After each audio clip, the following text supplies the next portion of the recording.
ကဘာပေါ်မှာတော့အာဏာရှိလူဒန်းစားတွေကမိမျိုးစုံနဲ့နိုင်ငံတွေရဲ့အာဏာတွေကိုရယူဖို့ကြိုးစားနေကြတယ်ဒီမိုကရေစီနိုင်ငံတွေမှာလည်းပါတီနိုင်ငံရေးကိုအကြောင်းပြပြီးတော့မျိုးစုံနဲ့ကြိုးစားနေကြတာဆိုတော့ဒီနေ့ absent fine ထွက်လာတဲ့အခါမှာတကဘာလုံးကမျက်ဝါးတည်ဖွင့်နေရပါပြီအဲ့တော့ဒါပေမဲ့နိုင်ငံသားတွေရဲ့ဘဝတွေဟာတည်ငြိမ်ဖို့အရေးကြီးတာပါအဲ့တော့အရေးကြီးတာကဒီမိုကရေစီကို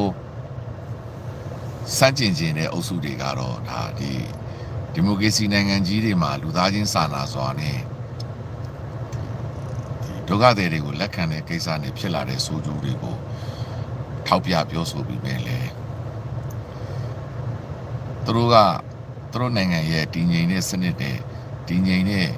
ရှင်ပြိုင်မှုတွေကိုတော့ထိမ့်သိမ်းထားစေရှိနေစေပဲဒီနိုင်ငံမှာနေထိုင်ကြတဲ့နိုင်ငံသားတွေရဲ့ဘဝတွေကမင်္ဂလာပါခင်ဗျာ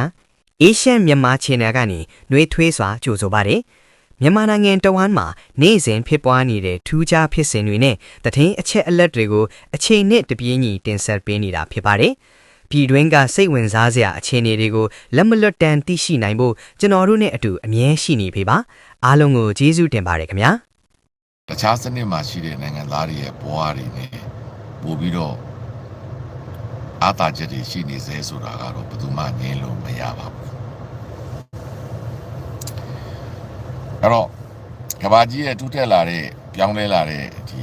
အရှင်ဟုန်နဲ့တိုးတက်နေတဲ့နည်းပညာဟာကဘာကြီးရဲ့လူသားတွေရဲ့စဉ်းစားပုံတွေကိုပါရိုက်ခတ်နေတာပါအဲ့တော့စီးပွားရေးပေါ်မှာစဉ်းစားပုံတွေ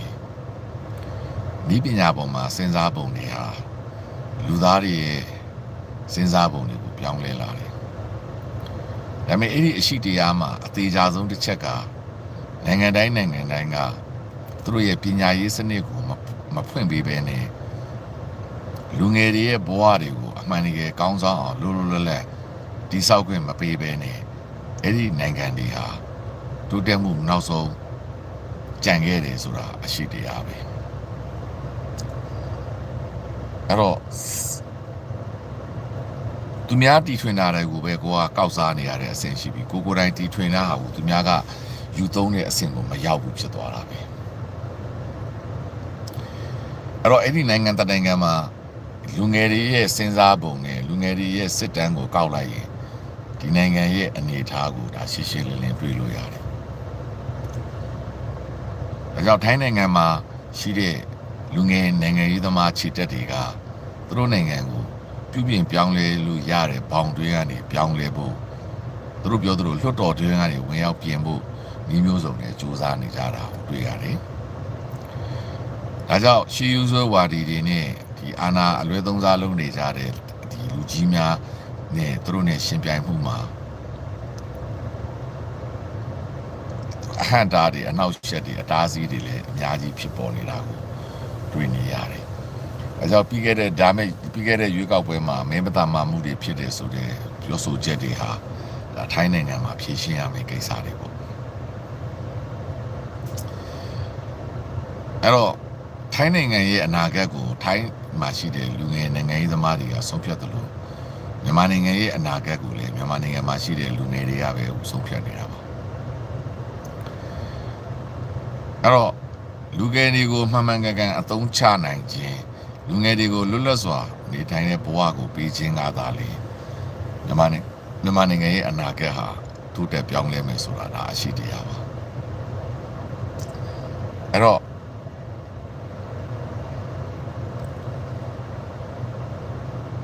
မနေ့ကဆွေးနွေးတဲ့အတိုင်းပဲ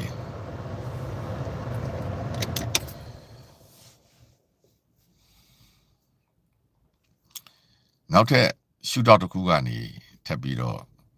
ကျွန်တော်တို့ PhD level ကိုဆွေးနွေးကြည့်ကြရအောင်သူတို့ပြောတဲ့လွှတ်တော်ပေါ်လာပြီဆိုပါစို့မင်းအောင်လိုင်းလည်းသမ္မတဖြစ်ပြီဆိုပါစို့သူတို့ပြောတဲ့အယက်သားအစိုးရကျန်းဖို့အစိုးရပေါ်လာပြီဆိုပါစို့ တို့ရဲ့နောက်ထပ်9နှစ်ဘာဖြစ်မလဲဒါကိုကျွန်တော်တို့သုံးသပ်ကြည့်ကြရအောင်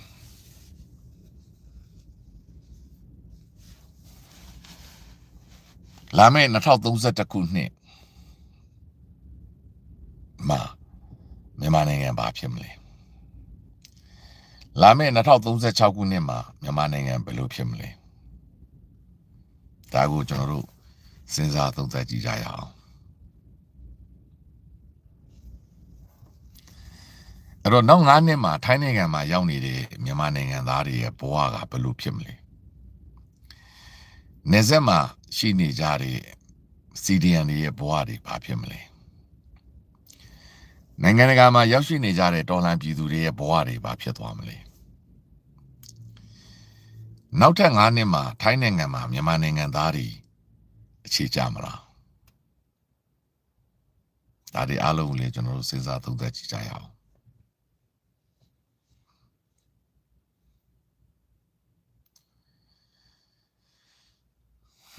နိုင်ငံရဲ့သက်တမ်းနဲ့ရှိရင်9နှစ်ဆိုတဲ့အချိန်ကခဏလေးပါလူတန်တဲ့တန်းနဲ့ရှိလိုက်ရင်9နှစ်ဆိုတဲ့အချိန်ကခဏလေးပါ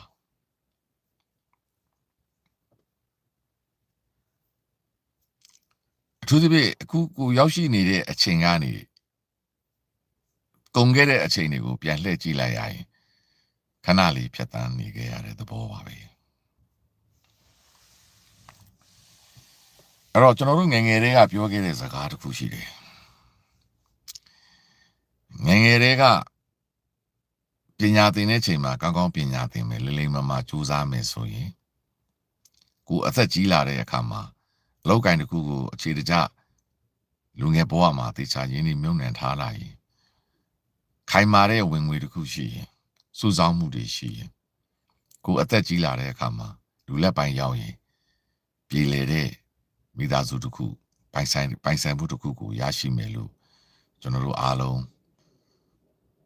သိထားကြတယ်တဘောက foundation ပေါ့အစတည်းကစာမကြိုးစားတဲ့လူအစတည်းကမလိမ္မာတဲ့လူစိုးမိုက်နေတဲ့လူဟာ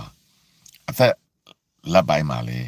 ဘာမှစုဆောင်းမှုမရှိသလိုအသက်ကြီးပိုင်းမှာလည်းဘာမှပိုင်ဆိုင်မှုမရှိဘူးဆိုမအောင်မြင်ဘူးဆိုတာလူတိုင်းသိနေကြတာပဲသို့တော်လည်းအသက်လက်ရမှသူနောင်တရပြီးပြုရင်ပြောင်းလဲရင်လည်းအချိန်တော့မှီပါသေးတယ်ဒါပေမဲ့ငယ်ငယ်တွေကစိတ်တကြစုဆောင်းလာတဲ့လူပြင်ဆင်လာတဲ့လူနဲ့ရှိရင်တော့သူကအခက်အခဲပူကြုံရတာပေါ့အဲ့တော့မင်းအောင်လှိုင်တို့ရဲ့နောက်ကြောင်းကိုကျွန်တော်တို့ကပြန်စဉ်းစားရလိမ့်မယ်အဲ့တော့ဒီစစ်အာဏာရှင်တွေဟာနေဝင်းလက်ထက်တည်းက1962ခုနှစ်မှာအာဏာသိမ်းတယ်1988မှာဘာဖြစ်ခဲ့လဲအဲ့ဒါကိုကျွန်တော်တို့ပြန်သုံးသပ်ရင်1962ခုနှစ်မှာအာဏာသိမ်းတယ်1984ထိသူတို့လွတ်တော်ခေါ်ဖို့ကြိုးစားတယ်ပြီးတော့ဖွဲ့စည်းပုံတစ်ခုကိုပြတယ်လွတ်တော်ခေါ်တယ်84ကနေ88ဆိုတော့14နှစ်ပဲကြာတယ်ပထမကြိမ်လွတ်တော်ဒုတိယကြိမ်လွတ်တော်တတိယကြိမ်လွတ်တော်သရုပ်ဓာတ်ကြိမ်လွတ်တော်မှာသူတို့ဒီဖြတ်သိမ်းပြီးသားဖြစ်သွားတယ်အဲ့တော့အဲ့ဒီချိန်မှာသူတို့ဘာလုပ်ခဲ့လဲပြည်သူပိုင်သိမ်းနေတိုင်းပြည်ရဲ့စီးပွားရေးကိုဖျက်ဆီးပြတယ်ဘ ਹੁ ဦးစီးချုပ်ကိုင်မှုစနစ်ကိုကျင့်သုံးတယ်ဝန်ထမ်းရာတရားကိုတည်ဆောက်တယ်အစိုးရစက်ရုံတွေကိုတည်ဆောက်တယ်ဒါဆိုရင်တိုင်းပြည်ရဲ့စီးပွားရေးကိုဘာနဲ့ run တယ်လဲတိုင်းပြည်မှာပြည်သူတွေရှားပါလာတယ်ပြည်သူတွေကဘာကြီးနဲ့အဆက်ဖြတ်ခံရတယ်အဲ့တော့တိုင်းပြည်မှာရှိတဲ့သူတို့နဲ့ပတ်သက်တဲ့အုပ်ချုပ်သူလူတန်းစားရွက်ကွက်ကောင်စီတို့ပါတီယူနစ်တို့တိုင်းမှုတို့ဒီလူတွေကပဲဒီပါတီနိုင်ငံရေးပေါ့နော်မြန်မာဆိုရှယ်လစ်လမ်းစဉ်ပါတီကိုဥဆောင်ပါတီလုပ်တယ်အဲ့ဒီပါတီယူနစ်တွေကဒါကွန်မြူနစ်ပုံစံခိုးချတာပေါ့ပါတီယူနစ်တွေကမြို့နယ်မှာဦးစီးတယ်တိုင်းမှာကြတော့တိုင်းမှုတွေကပါတီယူနစ်ဥက္ကဋ္ဌလုပ်တယ်နောက်ဆုံးစစ်ဗိုလ်ချုပ်တွေကပဲဒါတိုင်းဦးစီးတယ်မြို့နယ်ကောင်စီတွေတိုင်းကောင်စီတွေမြို့နယ်ယူနစ်တွေအားလုံးကိုစစ်တပ်နဲ့ပတ်သက်တဲ့လူတွေအားလုံးကိုအသွင်ပြောင်းတယ် မိုးကြရွှေကိုတွေဖြစ်ဝန်ထမ်းလောကကိုထည့်တယ်စစ်တပ်ကတနိုင်ငံလုံးကိုထိန်းချုပ်လိုက်တယ်အဲ့တော့တနိုင်ငံလုံးမှာကုန်ထုတ်လုပ်ငန်းအားလုံးဒီပုဂ္ဂလိကလုပ်ငန်းမရှိဘူးကုမ္ပဏီမရှိဘူးကုမ္ပဏီကအဆက်ယုံမရှိဘူးအစိုးရကပတ်သက်တဲ့မြန်မာဆိုရှယ်လစ်စီးပွားရေးဆိုတဲ့စက်ယုံတွေစက်မှုတစ်စက်မှုနှစ်ကနေစက်ယုံတွေပဲရှိတယ်အထည်ချုပ်စက်ယုံဘာစက်ယုံညာစက်ယုံဒါဆိုပြည်သူတွေရဲ့ဘဝဘယ်လိုနေလဲပြည်သူတွေကခုခံတော်လှန်မှုတော့အပြင်းထန်မရှိဘူးသို့တော်လည်းသူတို့ပြောသလိုပြည်တွင်းစစ်တွေဒီတိုင်းသားခုခံမှုတွေနေဆက်တွေမှာဖြစ်တယ်အဲ့ဒီစစ်ပွဲတွေနဲ့သွားနေတယ်တိုက်ပွဲတွေဖြစ်တယ်မြို့ပေါ်မှာတော့ဒီငြိမ်နဲ့ပဲဒီចောင်းသားအရေးခင်းလေးတွေဖြစ်တယ်သူတို့နှိမ်လိုက်တယ်ဖမ်းလိုက်စီးလိုက်တယ်ဒီပြီးတော့နောက်တစ်ခါ10နှစ်လောက်ကြာတယ်ចောင်းသားတွေထပ်ဖြစ်တယ်ဒီလောက်နဲ့ပဲသွားနေတယ်ဒါပေမဲ့ပြည်တွင်းမှာတိုင်းပြည်စီးပွားရေးဖွံ့ဖြိုးလာသလားတိုင်းပြည်ကလူငွေပြလာတယ်နိုင်ငံအရန်ငွေတွေမရှိဘူးဘာကြောင့်တော့တိုင်းပြည်ကဘာပစ္စည်းမှမထုံနိုင်ဘူးအဲ့တော့အကုန်လုံးဒီအစိုးရစက်ယုံတွေကပဲထုတ်တယ်အဲ့တော့ဖြင်းချမ်းတွေပဲစားရတယ်ဘစ်စကုတ်မို့အချမ်းတွေစားရတယ်အဲ့တော့နိုင်ငံတကာကပေးတဲ့ဒီတန်ဘူးနဲ့ဘစ်စကုတ်မို့ဘူးတွေအားလုံးကိုထိုင်းနိုင်ငံကဒီစင်အိန္ဒိယတဆင်ဒီလှေမောက်ကိုဖြစ်တဲ့မလေးရှားစင်ကွာတဆင်တိုင်းပြည်ကိုနိုင်ငံခြားဝတ်ထည်တွေကအစားအသုံးဆောင် electronic ပစ္စည်းတွေအစုံ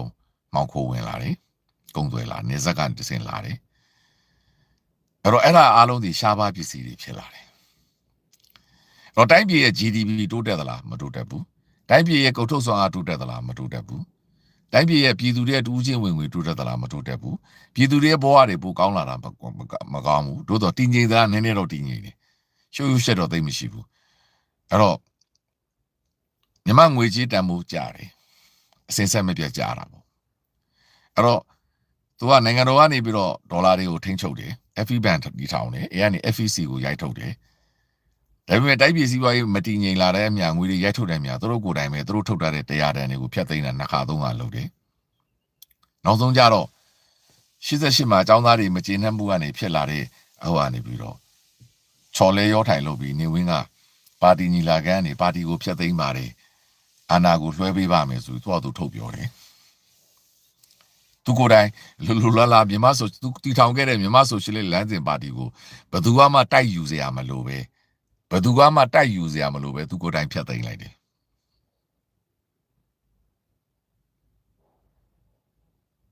right ចောင်းသားတွေကအဲ့ဒီချိန်မှာတောင်းဆိုနေတာကစုံစမ်းရေးကော်မရှင်နဲ့ဒီចောင်းသားတွေကိုကိုဖုံးမော်တို့ကိုပြတ်တက်တဲ့ကိစ္စကိုတော့ပဲအဓိကပြောသွင်းတာဒီမိုကရေစီလည်းမပြောသေးဘူးပါတီစုံလည်းမပြောသေးဘူးသူတီထောင်ထားတဲ့ဒီမြန်မာဆိုရှယ်လစ်လမ်းစဉ်ပါတီကိုပါတီညီလာခံမှာဘုံနေဝင်းကဖြတ်သိမ်းတယ်လို့ကြေညာလိုက်ပြီးတော့မိုးပေါ်ထောင်မပြစ်ဘူးဆိုတာကိုကျင်းသွားတယ်အဲ့ဒါကိုသူ့ပါတီညီလာခံဖြတ်သိမ်းတာကိုမဖြတ်သိမ်းသေးဘူးပါဘူးအဆိုသွင်းသေးတဲ့လူတွေကိုပြည်သူတွေကစိတ်ဆိုပြီးအဲ့ဒီအိမ်တွေပါတီညီလာခံကိုယ်စားလှယ်အိမ်တွေကိုရွာအိမ်တွေကိုမိသက်ရှို့ကြတယ်အဲ့ဒါနေအရေးခင်းကြီးပို့ဖြစ်သွားတာပေါ့